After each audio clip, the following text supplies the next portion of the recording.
പക്ഷെ ഈ ചിത്രത്തിന്റെ റൈറ്റ്സ് എബ്രിഷൈൻ പ്രൊഡക്ഷൻസിന്റെ പേരിലായിരുന്നു. ആ എബ്രിഷൈൻ പ്രൊഡക്ഷൻസിന്റെ പേരിൽ നിന്നും ഇതിനു വേണ്ടി ഷൂട്ടിങ്ങിന് പണം ചെലവഴിക്കണം എന്ന വ്യവസ്ഥയിൽ എന്റെ പേരിലേക്ക് ഈ പടത്തിന്റെ മുഴുവൻ റൈറ്റ്സ് മാറ്റുകയായിരുന്നു. കേരള ഫിലിം ചേംബറിൽ അതിന്റെ രേഖകളുണ്ട്. താങ്കളുടെ കൈവശം അതിന്റെ രേഖകളുണ്ട് അല്ലേ? തീർച്ചയായിട്ടും ഞാനത് കോടതിയിൽ ഹാജരാക്കിയിട്ടുണ്ട്. അതുകൊണ്ടാണല്ലോ കോടതി കേസെടുക്കാൻ ആവശ്യപ്പെട്ടത്.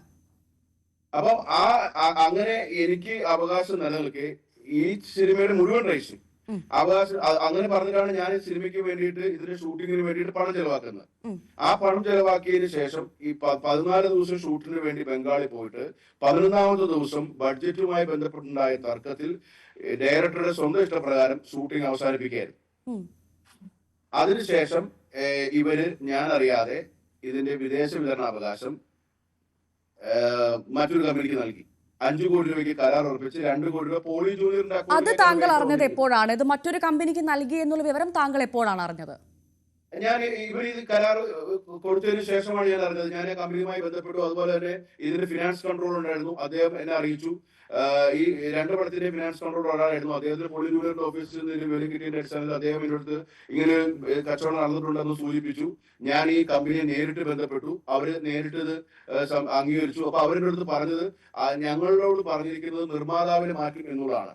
സംവിധായകനും നായകനും ഇല്ലാതെ എങ്ങനെ സിനിമ ഉണ്ടാവും? നിങ്ങൾ പണം മാത്രം മുടക്കിയ സിനിമ ഉണ്ടാവില്ലല്ലോ. അപ്പൊ അവര് പറയുന്നത് ഞങ്ങൾക്ക് കേൾക്കാൻ പറ്റുള്ളൂ എന്നാണ് ഈ വിദേശ കമ്പനി എന്നോട് പറഞ്ഞത്. താങ്കൾ അപ്പോൾ എബ്രിഷൈനുമായി സംസാരിച്ചില്ലേ ഈ വിഷയത്തിൽ? അദ്ദേഹത്തോട് ചോദിച്ചില്ലേ ഇതിനുള്ള കാരണം എന്താണ്? അബ്രിഷൈൻ എന്റെ ഫോൺ ബ്ലോക്ക് ചെയ്യാനുണ്ടായത്. അതിനുശേഷം ഞങ്ങൾ 3 പേരുള്ള ഒരു ഗ്രൂപ്പിൽ ഞങ്ങൾ ഈ വിവരം ചർച്ച ചെയ്തു. അപ്പൊ അവരുടെ അടുത്ത് പറഞ്ഞത് നിങ്ങൾ ചെലവായ കണക്കുകൾ കാര്യങ്ങൾ തരൂ, നിങ്ങളുമായി ഞങ്ങൾക്ക് നിർമ്മാണത്തിൽ മുമ്പോട്ട് പോകാൻ താല്പര്യമില്ല, മുഴുവൻ കണക്കുകളും കാര്യങ്ങളും ഏൽപ്പിക്കൂ, നിങ്ങളുടെ പണം തിരിച്ചു തരും. അതിന്റെ അടുത്ത് വാട്സാപ്പിൽ കമ്മ്യൂണിക്കേറ്റ് ചെയ്യേണ്ട എല്ലാ രേഖകളും ഉണ്ട്.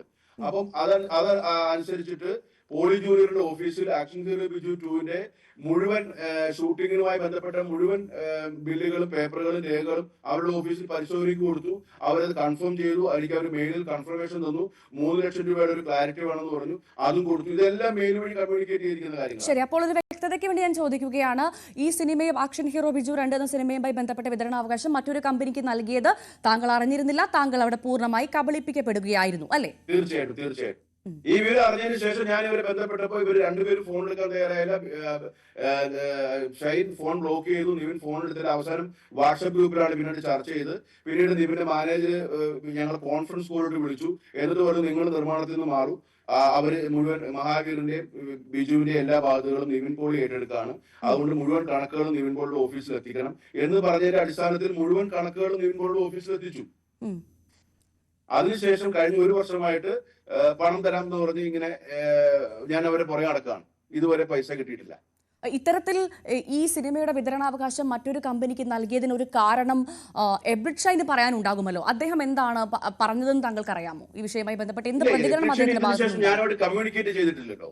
എബ്രിഷൈൻ എന്റെ അടുത്ത് പറഞ്ഞ് ഞാനുമായിട്ട് നിർമ്മാണത്തിൽ സഹകരിച്ചു പോകാൻ താല്പര്യമില്ല, അതുകൊണ്ടിട്ട് നിർമ്മാതാവിനെ മാറ്റുകയാണ്, നിങ്ങളുടെ ചെലവായ പണം തിരിച്ചു വരും, ഇത് മാത്രമേ പറഞ്ഞിട്ടുള്ളൂ. അപ്പോൾ ഈ ആക്ഷൻ ഹീറോ ബിജു 2 എന്ന സിനിമ ഇപ്പോൾ പൂർണ്ണമായും പാതി വഴിയിൽ നിൽക്കുകയാണല്ലേ? അതെ. അതിന്റെ ഷൂട്ടിംഗ് ഒന്നും നടക്കുന്നില്ല. താങ്കൾക്ക് ഇതുമായി ബന്ധപ്പെട്ട്, ഈ സിനിമയുമായി ബന്ധപ്പെട്ട് ഇപ്പോൾ എത്ര രൂപയുടെ നഷ്ടം അല്ലെങ്കിൽ എത്ര തട്ടിപ്പുണ്ടായി എന്നാണ് പറയുന്നത്? എനിക്ക് ഏകദേശം 3 കോടി രൂപയോളം ഇപ്പൊ എനിക്ക് കിട്ടാനുണ്ട്. കാരണം 95 ലക്ഷം രൂപ നേരത്തെ ഉള്ള ധാരണ അനുസരിച്ച് കിട്ടാനുണ്ട്. ആ പൈസ ബിജു 2-ന്റെ പ്രീ പ്രൊഡക്ഷന് വേണ്ടിയിട്ട് പോളി ജൂനിയറിൽ ഏൽപ്പിച്ച പൈസയാണ്. അത് നിങ്ങൾ പറയുന്ന പോലെ ആക്ഷൻ മഹാവീരന് വേണ്ടിയിട്ട് തിരിച്ചു തരാൻ പറഞ്ഞ പൈസ അല്ല, ബിജു 2-ന്റെ പ്രീ പ്രൊഡക്ഷന് വേണ്ടിയിട്ട് പോളി ജൂനിയറിൽ ഏൽപ്പിച്ച പൈസയാണ്. അത് കൂടാതെ 1,90 ലക്ഷം രൂപയോളം നമ്മൾ ഷൂട്ടിന് വേണ്ടി ചെലവഴിച്ചു. ഇതിന്റെ എല്ലാം വ്യക്തമായ കണക്ക് നമ്മൾ പോലീസിൽ ഏൽപ്പിച്ചിട്ടുണ്ട്, കോടതിയിൽ ഏൽപ്പിച്ചിട്ടുണ്ട്, ബാങ്ക് സ്റ്റേറ്റ്മെന്റും എല്ലാം കൊടുത്തിട്ടുണ്ട്. ഈ സിനിമയുമായി ബന്ധപ്പെട്ട് നിങ്ങളുടെ തുടക്കത്തിലുള്ള ചർച്ചകൾ നടന്ന സമയത്ത് എന്തൊക്കെ വാഗ്ദാനങ്ങളായിരുന്നു താങ്കൾക്ക് ലഭിച്ചത് ഈ സംവിധായകരിൽ നിന്നും? ശരിക്കും ഞാൻ ഇവരുടെ നിർമ്മാണ പങ്കാളിയായിട്ട് വരുന്നത്, ഇവര് മഹാവീരൻ എന്ന് പറയുന്ന സിനിമ ഷൂട്ട് ചെയ്യാൻ വേണ്ടിയിട്ട് 2021 ഫെബ്രുവരി മാസത്തില് രാജസ്ഥാനിൽ നിൽക്കുമ്പോൾ ഇവർക്ക് ഇൻവെസ്റ്റ് ചെയ്യാന്ന് പറഞ്ഞിരുന്ന ആള് പിന്മാറുകയും, അതും ഇതുപോലെ ഡയറക്ടറുമായിട്ടുണ്ടായ തർക്കത്തെ തുടർന്നാണെന്ന് തോന്നുന്നു, എനിക്ക് മനസ്സിലാക്കാൻ സാധിച്ച അങ്ങനെയാണ്. ബഡ്ജറ്റുമായി ബന്ധപ്പെട്ട് പിന്മാറാൻ നിൽക്കുമ്പോൾ ആ സമയത്ത് ഏകദേശം ഒരു 50 ലക്ഷം രൂപയോളം എബ്രിഷൈൻ പറഞ്ഞിട്ട് ഈ മഹാവീർ സിനിമയ്ക്ക് വേണ്ടി ഞാൻ സഹായമായിട്ട് കൊടുത്തിട്ടുണ്ടായിരുന്നു. അപ്പോ ഈ പണം എല്ലാം ഈ ഷൂട്ട് മുടങ്ങിയാൽ പോകും എന്നൊരു ഘട്ടം വന്നപ്പോ നിവിൻ പോളി ദുബായിൽ വന്നിരുന്നു. നിവിൻ പോളി എന്നെ വിളിച്ചു. അങ്ങനെ നിവിൻ പോളി ഞാനും തമ്മിൽ കണ്ടു. അങ്ങനെയാണ് ഞാൻ ഇതിന്റെ നിർമ്മാണത്തിൽ പങ്കാളിയായിട്ട് വരുന്നത്. ഇതിന്റെ ബുക്ക് ഓഫ് അക്കൗണ്ട്സ് മുഴുവൻ പോളി ജൂനിയറിലാണ് ഇരിക്കുന്നത്. അതായത് അവര് തുടങ്ങി വെച്ചൊരു സിനിമ പാതി വഴി ഷൂട്ട് തുടങ്ങുന്നതിന് മുമ്പ് നിന്നു പോകും എന്നൊരു അവസ്ഥയിൽ അവരെ സഹായിക്കാൻ വേണ്ടിയിട്ടാണ് മഹാവീർ എന്ന സിനിമയിൽ ഞാൻ നിർമ്മാണ പങ്കാളിയായിട്ട് വരുന്നത്. അപ്പോൾ ഞാൻ മനസ്സിലാക്കുന്നത് ഈ മഹാവീരർ എന്ന സിനിമ ഒരു അധികം തിയേറ്ററുകളിൽ ഓടാത്തൊരു സിനിമയാണ്. അപ്പോൾ ആ സിനിമ സാമ്പത്തികമായി പരാജയപ്പെട്ടു. അതെ, സാമ്പത്തികമായി പരാജയമായിരുന്നു. അപ്പോൾ ആ സിനിമയുടെ താങ്കൾക്കുണ്ടായ പരാജയം അല്ലെങ്കിൽ നഷ്ടം ഈ സിനിമയിൽ ആക്ഷൻ ഹീറോ 2 നികത്താം എന്ന് പറഞ്ഞുകൊണ്ടാണ് താങ്കളെ ക്ഷണിക്കുന്നത്, അല്ലേ? തീർച്ചയായിട്ടും. യെസ്. അപ്പോൾ അത് അവിടെ താങ്കൾ പൂർണ്ണമായും കബളിക്കപ്പെടുകയായിരുന്നു. തീർച്ചയായിട്ടും.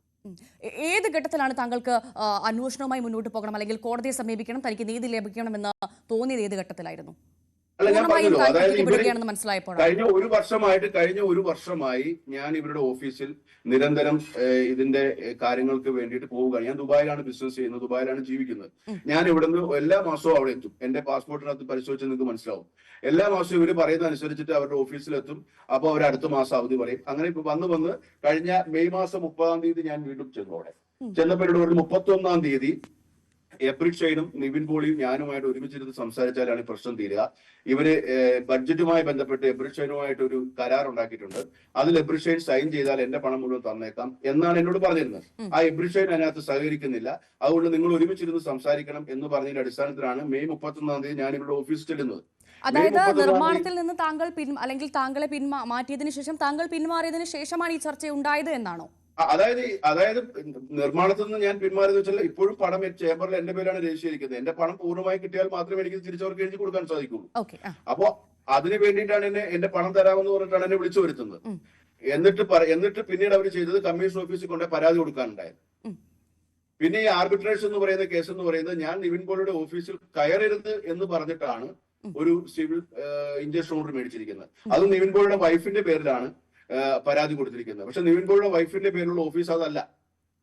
ശരിക്കും കോടതിയെ കബളിപ്പിച്ചിരിക്കുന്നത് നിവിൻ പോളി ജൂനിയറാണ്. താങ്കൾ എന്തായാലും അന്വേഷണത്തിൽ പൂർണ്ണ തൃപ്തനാണ്, അല്ലെ?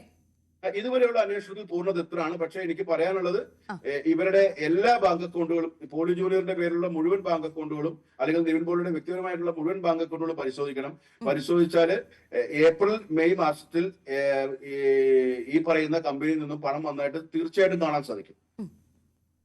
ശരി, വളരെ നന്ദി ശ്രീ ഷംനാസ്. ഈ ഒരു അവസരത്തിൽ ഞങ്ങളോട് പ്രതികരിച്ചതിന് താങ്കൾക്ക് എന്താണോ പ്രേക്ഷകരോട് പറയുന്നത് കൃത്യമായി പറഞ്ഞതിന്. എന്തായാലും വഞ്ചന കേസിൽ ചോദ്യം ചെയ്യലിന് ഹാജരാവാൻ ആവശ്യപ്പെട്ട് നിവിൻ പോളിക്ക് നോട്ടീസ് നൽകിയിരിക്കുകയാണ്. ആക്ഷൻ ഹീറോ ബിജു 2 സിനിമയുടെ നിർമ്മാണവുമായി ബന്ധപ്പെട്ട് പണം തട്ടിയെന്നാണ് പരാതി. ഈ പരാതി നൽകിയ നിർമ്മാതാവാണ് ഷംനാസാണ് നമുക്കൊപ്പം ഇപ്പോൾ വിശദമായി ചേർന്നത്.